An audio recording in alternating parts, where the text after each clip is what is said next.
yung ano naman, yung Gen Z and millennials naman, most of them are so distracted sa internet, sa social media. If you're going to ask me kung may pakialam ba yung karamihan sa Gen Zs and millennials na yan sa mga nangyayari sa impeachment trial, most probably no.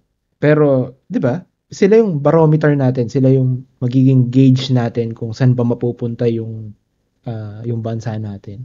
Katulad ng marami sa atin, ang sarili lang yung iniisip. Manonood na lang ako ng mga ng mga tuta, mga pusa, cute, mga cute na bata na nakakatawa. Yeah. Yan na lang, yun na mapanoorin kaysa politika pa. Puro feel good na lang tayo kasi. Puro gusto na natin feel good.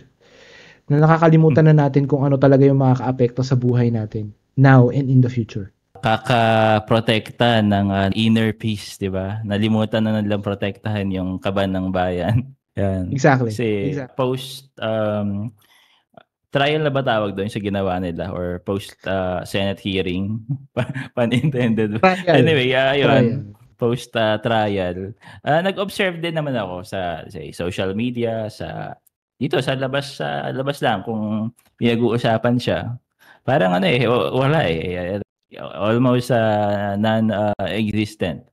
Kaya tama ka kasi dapat we need the youth to be more involved pa kasi sila yung mas maingay. Let's say wala pa silang trabaho, 'di ba? Mas marami pa silang time para ma-expose sa ganito, i-express yung sarili nila, yung sentiments nila. And yun, another thing lang is that siguro yun nga, although na drag na masyado yung reputation ni BP, I guess it's still not enough for other people. Kaya nga, yung iba gusto mag-push through yung trial kasi baka doon may iba pang na-expose na information like about sa bank account, ganun. Kaya lang, ang kinakatakot ko lang dyan kasi baka kahit gano'n pa ka-objective or let's say blatant na pangloloko na yung makita nila parang wala lang yan.